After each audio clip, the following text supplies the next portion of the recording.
여러분, 코끼리를 냉장고에 넣는 3단계 방법을 알고 계십니까?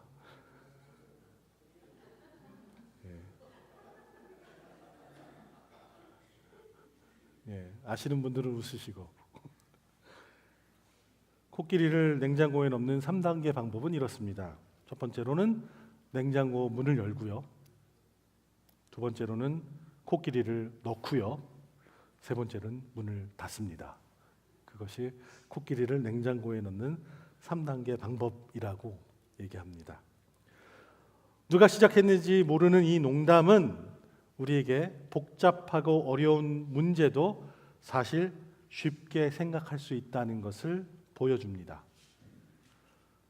처음에 이 문제를 들으면 커다란 코끼리를 어떻게 그렇게 큰 냉장고가 있긴 할까? 과연 몇 사람이 있어야 코끼리를 마음대로 움직일 수 있을까? 답을 듣기 전까지 우리는 이런 질문들로 머리가 복잡해집니다. 물론 쉬워 보이는 3단계 답을 들었다고 해도 코끼리를 냉장고에 넣는 것은 일상생활에서 불가능합니다. 하지만 답을 듣고 난 후 웃었던 우리는 문제를 쉽게 생각할 수도 있구나 하는 새로운 관점을 하나 발견하게 됩니다. 허무하리만큼 쉬운 답을 통해 복잡하게 얽혀있는 문제를 간단한 과정으로 바꾸어 생각할 수도 있구나 하는 그런 가능성을 보게 합니다. 여기 스마트폰이 있습니다. 우리가 얼굴을 보고 통화도 할 수 있고요. 사진을 찍을 수도 있고 비디오를 녹화할 수도 있습니다. 복잡한 숫자는 이것을 통해서 계산할 수도 있고요. 여기에 물어보면 새로 한 번도 가본 적 없는 길을 찾아줍니다. 손으로 입력할 뿐만 아니라 말로 물어봐도 요즘엔 대답도 해주고요. 이 안에서 편지도 쓸 수 있고 돈도 지불할 수 있습니다. 우리 손바닥 안에 쏙 들어오는 이 기계, 만약에 20년 전, 30년 전에 우리가 이런 작은 기계 얘기를 들었다면 그냥 웃고 말았을 것입니다. 1965년에 한국에 있는 어떤 만화가가 미래를 이렇게 예언했답니다. 스크린에 만화를 하나 띄워주세요. 어떤 것들을 예언했냐 하면 우리가 사는 집 지붕 위에다가 태양열을 잘 모아서 전기를 쓸 수 있는, 에너지를 모을 수 있는 것이 있을 수 있겠다. 또 로켓을 쏘아서 달에 가서 우리가 사람이 살 수 있겠다. 로봇가 청소를 해서 우리가 덜 힘들어도 되겠다. 또 자동차가 이제 전기로 다녀서 공해가 적어지겠다. TV로 아이들이 공부를 할 수 있고 또 TV를 통해서 의사가 진료도 할 수 있고 TV로 이런저런 신문도 볼 수 있겠다. 여러 가지 그런 서기 2000년이 되면 이런 일이 생길 것이다. 2000년은 이제 훨씬 지난 지금에 보면 다 이루어진 것도 있고 아직 조금 미흡한 것도 있고 그렇습니다. 1965년에 이런 것을 생각할 수 있었다는 건 참 놀라운 일입니다.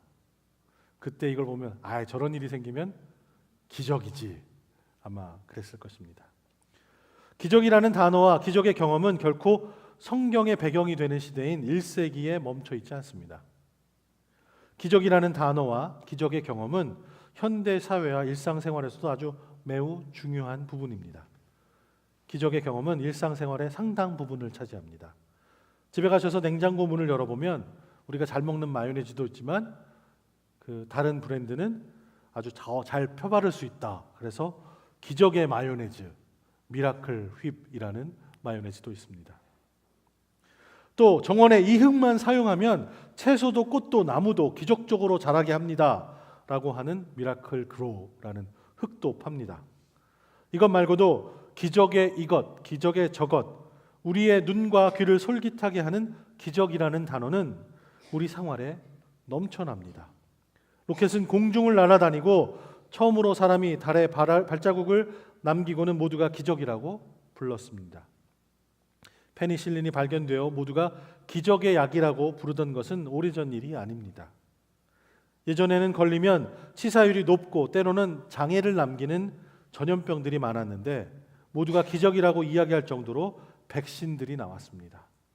그리고 암에 대한 연구를 통해 암을 고치는 기적의 약이 발견되었습니다라는 뉴스의 헤드라인을 우리는 가끔 신문을 통해 뉴스를 통해 보게 됩니다. 이것은 투병하는 환자들과 가족들에게 기쁨을 선사합니다. 또 파크웨이에서 우리가 교회 오고 또 집으로 가고 이렇게 다니다 보면 큰 자동차 사고들을 보게 됩니다. 차체가 완전히 구겨져 있는 것을 볼 때도 있습니다. 그런 차를 보면 사람들은 속으로 이렇게 생각을 합니다. 저 차에서 누구라도 살아남았다면 그건 기적이다. 출산과 입양을 통해서 종종 기적이라는 말을 쓰기도 합니다. 특별히 불임으로 5년, 10년, 15년 동안 고생하고 있는 부모들의 경우 첫 아이를 낳았을 때 그 기적의 고백은 참 귀합니다. 그 외에도 서점에 가보면 수많은 책들이 기적이라는 제목으로 나와 있습니다. 이렇게 기적이라는 단어나 기적의 경험은 성서시대나 1세기에 머물러 있지 않습니다. 지금을 살아가고 있는 우리의 삶 곳곳에 기적은 있습니다. 우리가 생각보다 자주 기적이라는 단어를 사용합니다. 기적은 자연 법칙을 뛰어넘는 초자연적인 것을 이야기합니다. 또는 우리의 예상을 뛰어넘는 일을 통해 하나님께서 우리의 삶에 친히 개입하시고 있다는 것을 우리에게 확신시키는 사건들을 통해 또한 경험합니다. 그러한 기적적인 개입의 결과는 하나님에 대한 경외와 예배로 이어집니다. 즉 우리는 와 하고 놀라고 기적을 감사함으로 하나님께 예배를 드리게 됩니다. 전에 섬기던 교회에서 오토바이를 참 좋아하는 부부가 하나 있었습니다. 295번 도로에서 그 고속도로에서 열심히 달리다가 갑자기 옆 차선에서 튀어나온 차 한 대 때문에 아내를 살리려고 남편이 오토바이를 넘어뜨렸습니다. 그런데 왼쪽 다리가 그만 그 오토바이 안에 낀 채로 먼 거리를 미끄러져 갔습니다. 다리뼈가 다 으스러져 버렸습니다. 급하게 온 헬기에 실려서 캠든에 있는 쿠퍼 병원으로 갔습니다. 때마침 응급실에 담당하던 의사가 있었는데 무릎 교체 수술을 아주 잘하는 전문 의사였습니다. 그리고 그 사람은 특별히 부서진 무릎을 재건하는 기술을 가진 5손가락 안에 꼽히는 의사 중 하나였습니다. 사고는 어쩔 수 없는 일이었지만 빨리 온 헬기 그리고 그 많은 병원 중에 그 병원 그리고 그 많은 의사 중에 그 의사 타이밍 하나하나를 보면 기적입니다. 또 한 젊은 가정이 있었습니다. 대대로 미숙아를 낳는 가족이었습니다. 그 가정에 첫 아이가 태어났는데 임신 20주밖에 안 됐는데 태어났습니다. 2파운드도 안 되는 아이가 몇 번의 수술을 거쳐서 지금 아주 건강하게 뛰어노는 것을 보면 기적입니다 라는 표현이 절로 나옵니다. 그들의 삶에 하나님께서 깊숙하게 개입하신 것을 우리 눈으로 보고 우리가 고백을 합니다. 제가 이야기하는 것은 기적이라는 단어와 기적이라는 경험이 과학 시대를 살고 있는 우리들에게도 일상의 일이라는 것입니다. 우리가 기적이라고 부르는 일들이 사실 마술이 일어난 것이 아니고 자연 법칙을 크게 거스르지도 않는 일도 있다는 것입니다. 그러나 사건의 순서와 사건의 타이밍 그리고 주변의 예비된 상황을 통해서 하나님께서 우리의 삶에 철저히 개입하고 계시고 구원하셨으며 우리를 도와주시고 함께 걸어주신다는 확신을 우리가 봅니다. 기적은 우리 삶의 일부입니다. 오늘의 말씀을 함께 살펴보길 원합니다. 이스라엘의 봄이 왔습니다. 3월과 4월에 비가 왔고요. 이제 대지는 초록으로 변했습니다. 온통 갈색이었던 언덕에 봄비가 촉촉하게 내렸고 이젠 꽃도 피고 다시 초록이 되었습니다. 또 들어보신 얘기 같죠? 지난주 설교랑 배경이 똑같아서 똑같은 걸 써먹습니다. 이스라엘의 6월절이 되었습니다. 6월절은 이스라엘 백성들이 가장 크게 즐기는 축제였습니다. 학교도 오래 쉬고요. 직장도 아주 긴 휴가를 줬습니다. 유월절은 사람들이 나귀를 타고 예루살렘으로 순례 여정을 떠나는 여행을 의미했습니다. 금식을 했고요. 즐겨 하던 것을 끊고 예루살렘으로 하나님을 예배하러 가던 때였습니다. 때마침 예수님도 인기가 하늘을 찔렀습니다. 예수님은 사람들에게 질병을 고쳐주셨고 걷지 못하는 사람을 걷게 하셨고 눈 못 보던 사람을 보게 하셨습니다. 그래서 그 인기는 아주 어마어마하게 되었습니다. 인기 영화배우나 아이돌처럼 스타가 되었고 수천 명이 넘는 사람들이 호숫가에 모여 예수님의 토크 콘서트에 참여했습니다. 낮에는 꽃과 나무를 봤고요. 밤에는 밤하늘의 별을 보았습니다. 그러나 이때가 마침 이스라엘은 아주 비극적인 시기였습니다. 마태복음에 따르면 세례 요한이 목이 베어져 죽임을 당했습니다. 세례 요한은 400년 만에 만났던 아주 가장 도덕적이고 영적으로 위대한 선지자였습니다. 많은 사람들이 그가 베푸는 세례를 통해서 도덕적으로 종교적으로 가르침을 받으려고 그 사람을 많이 쫓았습니다. 아주 영향력 있는 그런 사람이었습니다. 헤롯 왕과 그 가족들이 질투를 했고 그것으로 인해 목숨을 잃게 되었습니다.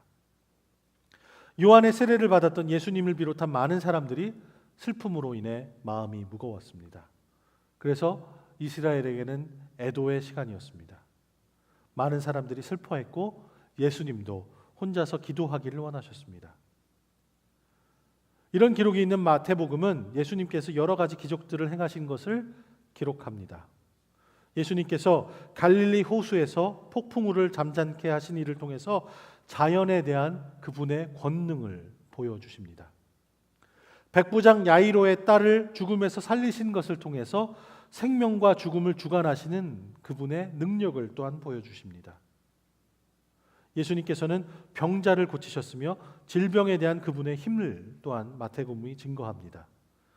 예수께서는 귀신 들린 자를 낫게도 하셨고 귀신을 쫓으시면서 영의 세계에 대한 능력을 보여주셨습니다.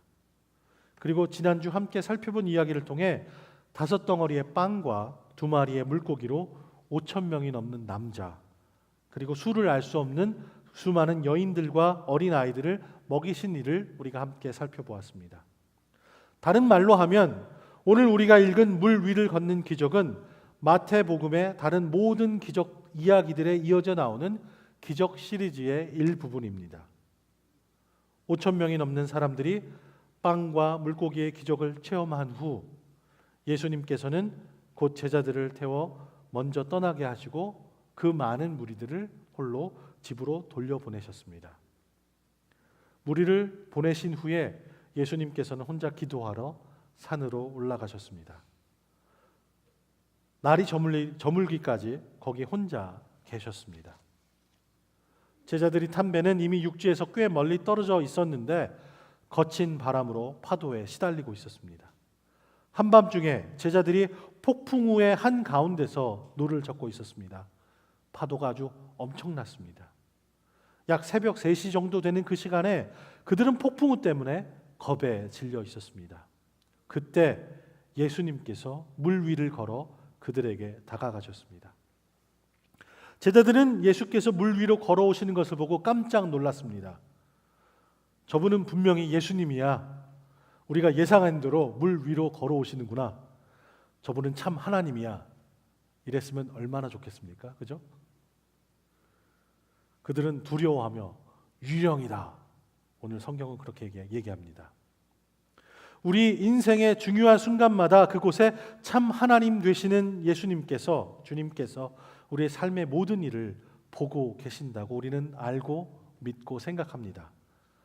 그리고 마지막 심판과 영원한 천국과 지옥을 깨닫고 나면 나를 잘 아시는 주님, 나의 모든 것을 보신 주님께서 과연 어떤 마지막 심판을 하실까? 두렵고 떨리게 됩니다. 그래서 죽음을 생각하면 그 날이 점점 다가오고 있다 그렇게 느껴지면 우리의 마음이 두렵고 떨립니다.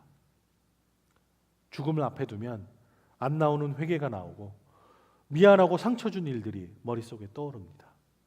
죽음 앞에서 우리는 말로 할 수 없는 두려움에 사로잡힙니다. 그때 예수께서 곧 그들에게 말씀하셨습니다. 안심하라, 나다. 두려워하지 말라. 우리의 두려움과 불안을 보시는 하나님께서 우리에게 말씀하여 주십니다. 내가 여기 있다. 두려워하지 말아라. 두려워하지 말아라. 베드로가 대답했습니다. 주여, 정말로 주시면 제게 물 위로 걸어오라고 하십시오.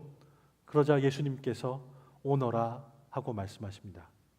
그러자 베드로는 배에서 내려 물 위로 걸어 예수님께로 향했습니다. 예수님을 바라보았습니다. 예수님이 함께 하시는 것에 집중하였습니다. 그러다가 부는 바람과 몰아치는 파도에 시선을 빼앗겼습니다. 베드로는 바람을 보자 겁이 났습니다. 그리고는 바로 물속으로 가라앉기 시작했습니다. 베드로가 소리쳤습니다. 주여, 살려주십시오. 예수님께서는 곧 손을 내밀어 그를 붙들으시며 말씀하셨습니다. 믿음이 적은 사람아, 왜 의심했느냐? 그리고 그들이 함께 배에 오르자 바람이 잔잔해졌습니다. 그때 배에 있던 사람들이 예수님께 경배드리며 말했습니다. 참으로 하나님의 아들이십니다. 일이 어떻게 일어났는지, 어떤 일을 겪은 것인지 혼란한 제자들은 그들이 기적을 경험했다고 믿었습니다. 사건의 순서와 사건의 시기가 곧 하나님께서, 예수님께서 직접 개입하셨고 직접 구원하셨다는 것을 확신해 주었습니다. 그리고 그 일로 인해 그들은 예수님은 하나님의 아들이십니다 라고 고백하며 예배했습니다. 과학의 시대를 살고 있는 우리들은 성경의 기적을 읽고 생활에서 기적을 경험할 때 설명할 수 없는 그 일들을 이해하려고 노력합니다. 설명하려고 노력합니다. 그래서 우리는 지식을 동원하고 이성을 동원해서 설명하려고 합니다. 물 위를 걷는 것을 과학적으로 분석하려고 합니다. 예수님이 어떻게 물 위를 걸었는지 설명하려는 시도를 해봅니다. 예수님은 물속에 바위가 어디 있는지 잘 알고 있었고 베드로는 잘 모르고 있었다. 그렇게 설명하는 사람도 있습니다. 또 어떤 주석가는 그리스어를 통해서 예수님이 물 옆으로 걸어가셨다라고 또 그렇게 해석할 수 있다 주장합니다. 제자들은 폭풍 속에서 분명히 볼 수 없었고 예수님은 물 위가 아닌 물 옆으로 걷고 있었는데 물 위로 걷는 것처럼 보였다. 그런 얘기입니다. 이것을 합리화하기 위해 어떻게 이 일이 일어났는가를 설명하려고 수많은 사람들이 노력을 합니다. 그러나 그날 밤에는 우리가 도저히 이해할 수 없는 일이 일어났습니다. 그리고 그것은 기적입니다. 그것은 우리의 눈을 속이는 마술이 아니었습니다. 그것이 일어난 방법을 증명하는 것이 우리의 관심이 되어서는 안 됩니다. 제자들이 사나운 폭풍우 한가운데 배를 타고 있었고 그들이 죽을 것 같아 두렵고 떨리는 상황에 예수께서 그들에게 물 위를 걸어 오셔서 구원해 주셨다는 것이 바로 우리의 관점이고 우리의 초점이 되어야 합니다. 그들은 그 경험을 통해서 하나님의 거룩함을 직접 경험하였습니다. 그리고 나서 감사하는 마음을 가지고 예수 그리스도를 하나님의 아들로 경배하였습니다. 기적의 초점은 물 위를 걷는 것이 아니었습니다. 그것은 재앙 가운데 베드로와 제자들을 구원하시는 하나님의 은혜였습니다. 중요한 부분은 하나님께서 우리와 늘 함께 하시며 우리의 삶에 늘 개입하시는 하나님의 임재와 그 하나님의 구원에 대한 깊은 감사입니다. 그들은 자신들이 경험한 것을 어떤 방법으로도 설명할 수 없었습니다. 마치 우리의 삶 속에서 일어나는 기적을 우리가 설명할 수 없는 것과 마찬가지입니다. 저와 여러분이 인생 길에서 밝고 맑은 날을 걷기도 하지만 인생에 예기치 못한 풍랑을 만나 고생도 하고 안간힘을 쓰고 있을 때도 있습니다. 그때 예수님께서는 우리를 보고 계십니다. 두려움 속에 갈 바를 알지 못하고 당황하고 고통 가운데 신음하는 소리를 예수님께서 들어주십니다. 그리고 예수님은 적절한 때 우리에게 다가오시는 분이십니다. 내 시간이 아니라 하나님의 시간에, 내 계획이 아니라 하나님의 계획대로 다가오십니다. 제자들은 예수님이 물 위를 걸어오실 것이라고 생각하지 못했습니다. 물 위를 걷는 사람은 없기 때문입니다. 그들은 경험이나 이성으로 판단하고 예수님을 기다리지 않았습니다. 그런데 예수님은 물 위를 걸어 제자들에게 가셨습니다. 바로 그때 우리를 붙드시고 내가 너와 함께 있다 두려워 말아라 말씀하시는 주님을 경험합니다. 도저히 어떻게 되었는지 설명할 수는 없지만 나의 나 된 것, 그리고 그런 나를 하나님의 자녀로 삼아주시고 구원하여 주신 것이 바로 기적입니다. 지나온 삶의 여정을 돌아보면 그 한 걸음 한 걸음마다 곳곳에 묻어있는 예수님의 지문을 보며 예수님, 당신은 살아계신 하나님의 아들이십니다. 당신을 예배합니다. 라고 고백할 수밖에 없는 우리를 발견합니다. 여러분, 코끼리를 냉장고에 넣는 3단계 방법을 기억하시나요? 어떻게 되죠? 냉장고 문을 엽니다. 코끼리를 넣습니다. 그리고 냉장고 문을 닫습니다. 오늘 설교 제목이 물 위를 걷는 방법인데요. 혹시 그럼 물 위를 걷는 방법을 혹시 알고 계십니까? 제가 말씀드릴 테니까 잘 들으세요. 우선 배 밖으로 나가야 됩니다. 그리고 예수님을 바라보며 집중합니다. 그리고 물 위를 걷기 시작합니다. 3단계 방법이 어떻게 된다고요? 첫 번째, 배 밖으로 나갑니다. 그리고 두 번째, 예수님께 집중합니다. 세 번째, 물 위를 걷습니다. 예수님은 우리가 믿음으로 담대하기를 원하십니다. 예수님은 우리를 결코 버리시거나 포기하지 않습니다. 그분은 우리의 형편을 아시는 분이시고 우리를 도와주시려고 하시는 분이십니다. 우리가 풍랑 속에서 고생하는 것을 아시고 안간힘 쓰는 것을 보시고 허물과 실수가 있어도 우리를 도와주시는 분이 바로 예수님이십니다. 예수님은 우리를 반드시 구하러 오십니다. 오셔서 나다 두려워 말라고 말씀하십니다. 요한복음은 얘기합니다. 나는 너희를 고아처럼 내버려 두지 않고 너희에게 다시 오겠다. 예수님은 물 위를 걸어 오셨습니다. 왜 물 위를 걸으셨을까요? 마음이 급하셨기 때문입니다. 그만큼 예수님은 우리를 빨리 돕고 싶어 하십니다. 예수님은 우리가 포기하고 낙심하고 두려워하고 불안해하고 염려하는 것을 원하지 않으십니다. 원망하고 불평하는 것도 원하지 않으십니다. 예수님은 우리가 풍랑 가운데 있다는 것을 알고 계십니다. 그렇기 때문에 예수님을 믿는 믿음으로 풍랑을 잔잔케 해달라고, 환난 가운데 우리를 건져달라고 기도를 하기를 원하십니다. 이 위기를 이겨내게 해달라고, 힘을 달라고 부르짖을 때 예수님은 오셔서 물 위를 걷게 해주십니다. 생명의 떡이신 예수님을 바라보지 못하고 내가 가지고 있는 세상에 먹을 것들만을 바라보면 오병이어의 기적이 아무런 소용이 없습니다. 이 땅에서 조금이라도 더 오래 살기 위해 하나님께 기도하면서 정작 영생을 누리는 부활의 소망을 살아내지 못한다면 야이로의 딸의 부활 기적이 다 소용없습니다. 권력과 돈 그리고 명예 앞에서 무릎을 꿇는다면, 그리고 교회에서도 서로 좋은 자리를 위해 싸운다면 천국의 소망이 다 소용없습니다. 인생의 근심 걱정을 넘어서 물 위를 걷는 기적을 경험하고 싶으시다면 내 안에 가득한 성공의 잣대, 경제적 안정이라는 세상의 기준의 배, 인간의 상식의 배에서 담대한 믿음으로 과감히 나오시기 바랍니다. 그래서 주님을 바라보시기 바랍니다. 그분의 임재를 바라고 기대하고 걸어갈 때 우리를 삼키려는 파도와 우리를 유혹하는 바람을 이기고 그 위로 당당히 걷는 기적을 체험하실 수 있습니다.